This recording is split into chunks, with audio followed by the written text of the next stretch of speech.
ধারাবাহিকের শুরুতে দেখা যাচ্ছে যে বাণী সাথীকে বলছে মিস্টার চ্যাটার্জি কোথায়, ওনাকে তো দেখতে পাচ্ছি না। সাথী তখন বাণীকে বলছে, দেখো না বাণী, সেই সকাল থেকে কোথায় যেন গেল প্রমাণ জোগাড় করতে, আর দেখা যাচ্ছে না তাকে, আর তো ফোন তুলছেও না।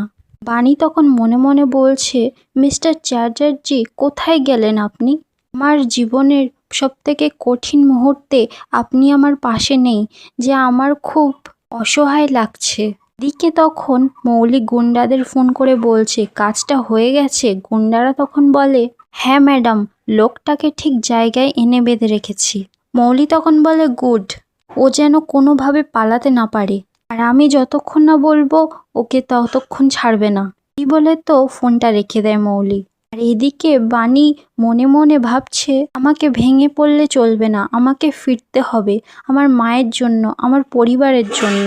অন্যদিকে মৌলিও মনে মনে বলছে, তোমার মিস্টার চ্যাটার্জিও বাঁচাতে পারবে না, এবার সব কিছু শেষ হয়ে যাবে। এবার দেখো আমার সব কিছু প্ল্যান মতো কিভাবে এগোয়। এদিকে তখন কোর্টে কেস শুরু হয়ে গেছে। তখন মধুরা বাণীকে কাঠগড়ায় ডাকে। বাণী তো কাঠগড়ায় আসতে গিয়ে ধাক্কা লেগে তো শাখাটা চির হয়ে যায়। বাণী তো ভয় পেয়ে কাঠগড়ায় উঠে জজ সাহেবকে বলে, জজ সাহেব আমাকে প্লিজ ছেড়ে দিন, আমার স্বামী যে খুব বিপদে আছে। জজ সাহেব তখন বলে, বাণী দেবী, এটা আদালত, এটা আপনার কোনো স্কুল নয় যে যখন তখন ছুটি নিয়ে চলে যাবেন। আদালতে এরকম কাজের বিঘ্ন ঘটাবেন না। আবারও যদি এরকম কাজ করেন তাহলে আমি আদালত অপমাননায় কাজ করার জন্য শাস্তি দিতে বাধ্য হব। বাণী তো কোনো কথা শোনে না। জজ সাহেবকে তখন চিৎকার করে বলে, বিশ্বাস করুন আমার স্বামী খুব বিপদে আছে, আমাকে যেতে হবে। মধুরা তখন বলে, বাণী একটু চুপ করো, আমি চেষ্টা করছি তোমাকে জামিন পাওয়ানোর। এই বলে তো মধুরা তখন জজ সাহেবকে বলে, জজ সাহেব, মক্কেল বাণী দেবীর বিরুদ্ধে ঈশানীর খুনের অভিযোগ করা হয়েছে। আমার মনে হয় এটা সম্পূর্ণ ভিত্তিহীন। কেসের সম্পূর্ণ সবথেকে গুরুত্বপূর্ণ ডক্টর নীলকণ্ঠ রায় কে সবকিছু জিজ্ঞাসা করে ওনার কাছ থেকে সমস্ত নথি নিয়ে কাঠগড়ায় জমা করার আদেশ চাইছি, আর উনি এখন বিদেশে আছে। তখন জজ সাহেব অনুমতি দিয়ে দেয়। মধুরা তখন জজ সাহেবকে পেন ড্রাইভটা দেয়। জজ সাহেব যখন পেন ড্রাইভটা অন করেন, শোনা যাচ্ছে ডক্টর নীলকণ্ঠ রায় বলছে, বাণী দেবী আর অনিরুদ্ধ রায়চৌধুরী ঈশানী দেবীকে বাঁচানোর চেষ্টা করছিলেন, জন্য তপস্যাও করছিলেন।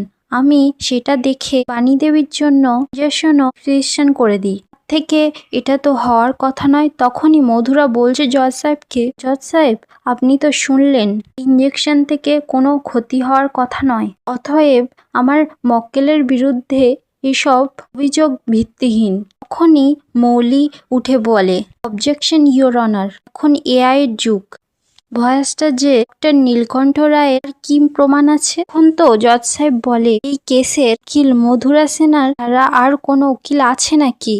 আর যখন তখন অবজেকশন বলা যায় না। তখন মৌলির উকিল উঠে বলে, সরি ইয়োর অনার, আমার মক্কেলের জন্য, কিন্তু যতক্ষণ না ডক্টর নীলকণ্ঠ রায় এখানে এসে সাক্ষী দিচ্ছেন ততক্ষণ গ্রহণযোগ্য নয় এসব কিছু। আর মেডিকেল রিপোর্ট আমি পেশ করছি বলে তো এই বলে মেডিকেল রিপোর্ট দেয়। বাণী তো তখন চিৎকার করে বলে, তুমি অত্যন্ত ধূর্ত ও মিথ্যেবাদী মেয়ে, সবাইকে না নিজের মতো মনে করবে না। এই গলাটা ডক্টর নীলকণ্ঠ রায়ের। মৌলি তখন বলে, আমি মিথ্যেবাদী?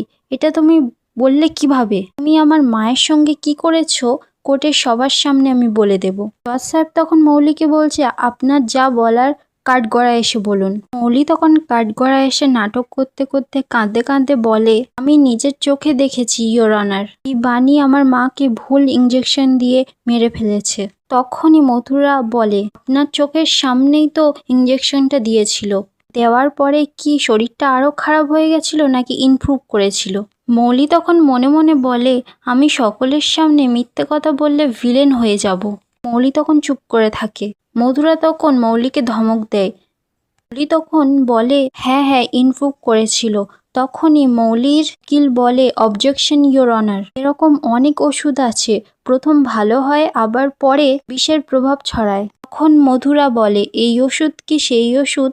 আমার সিনিয়রের কাছে কি কোনো প্রমাণ আছে? তখন মৌলির উকিল বলে, বাণী দেবী তো নিজেই স্বীকার করেছিলেন, উনি নিজে হাতে ইঞ্জেকশন দিয়েছিলেন। উনি কি ডাক্তার? বাণী তখন চিৎকার করে বলে, আমার মেয়ের কঠিন অসুখ হয়েছিল, তাই আমি ইঞ্জেকশন দেওয়াটা শিখেছিলাম। আর মায়ের অবস্থা ভালো ছিল না, তাই তখনই ইঞ্জেকশনটা দেওয়া জরুরি ছিল।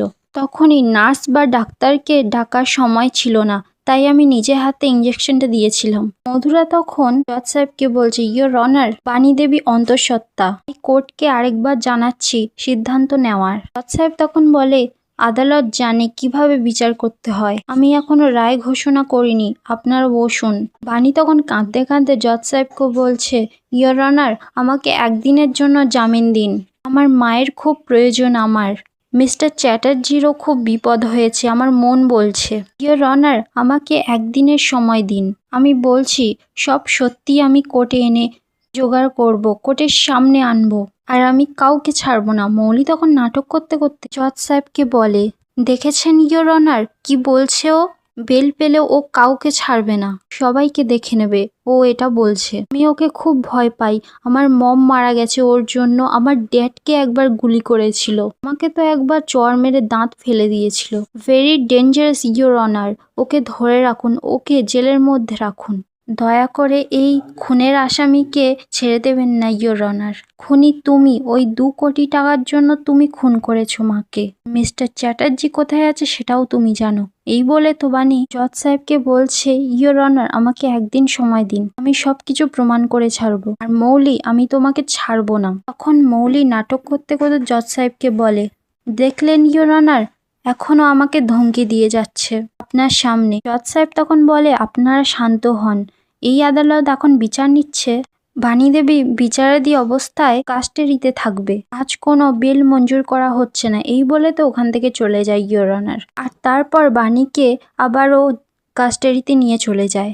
এরপর দেখা যাচ্ছে মৌলি আর নয়নতারা তো বাড়িতে এসে নাচতে থাকে। নয়নতারা তো নাচতে নাচতে বলে, আমাদের সব প্ল্যান মতো হচ্ছে দিদি ভাই, এবারে বাণী ডাকাত রানীকে আর কেউ বাঁচাতে পারবে না। মৌলি তখন বলে, একদম ঠিক বলেছো গ্র্যান্ড মাম্মি, এবার শুধু কোর্টের রায়ের অপেক্ষা, বাণী এবার শেষ। তখন তো তানিয়া আড়াল থেকে সবটা শুনে নেয় আর সামনে এসে বলে, তোমরা এত বাজে, আমার মায়ের সঙ্গে তোমরা এত বাজে করলে, আর আমার বাবাকে তোমরা কোথায় আটকে রেখেছো?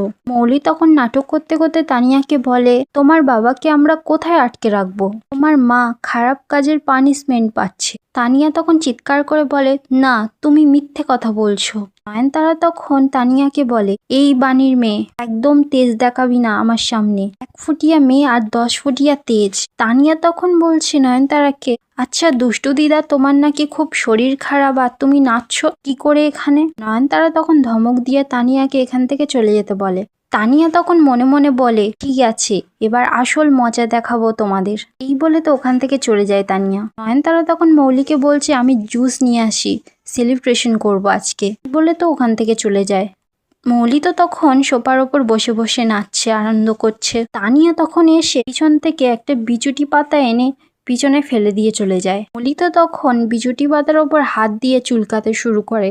তখন নয়নতারা এসে জুসটা নিয়ে আসে আর বলে, বাণী ডাকাত রানীর ফাঁসি হবে, আমার তো খুব আনন্দ হচ্ছে, চলো এবার নাচি। এই বলে তো গান চালিয়ে দেয় আর নাচতে শুরু করে। এদিকে দেখা যাচ্ছে তানিয়া আর বান্টি সেটা ভিডিও করতে থাকে। তখন দেখা যাচ্ছে নয়নতারা তো নাচতে নাচতে বিছুটিতে পাতায় হাত দেয় আর বলে, এটা তো বিছুটি পাতা, এখানে আবার কে আনলো? অলি তখন চিৎকার করে বলছে, এটা তানিয়ার কাজ আর কারোর নয়। তানিয়া তো তখন ওখান থেকে পালিয়ে যায়। তখনই ওখানে বিদ্যুৎ চলে আসে আর বিদ্যুৎ এসে মৌলিকে বলে, মৌলি, আমার ভাগের টাকাটা দাও না, চুলকাচ্ছে, আমি চুলকে দেবো। বান্টি তখন বলে, হ্যাঁ চুলকাও না, তোমারও চুলকাতে শুরু করবে। বিদ্যুৎ তখন বলে, তুমি চুপ করো তো, আমি মৌলিকে চুলকে দিচ্ছি। বলে তো মৌলির হাতে চুলকে দিয়ে ও চুলকাতে শুরু করে। বান্টি তো সেটা দেখে নাচতে শুরু করে। আর আজকের পর্বটা এখানেই শেষ। ভিডিওটা কেমন লাগলো কমেন্টে জানাতে ভুলবেন না।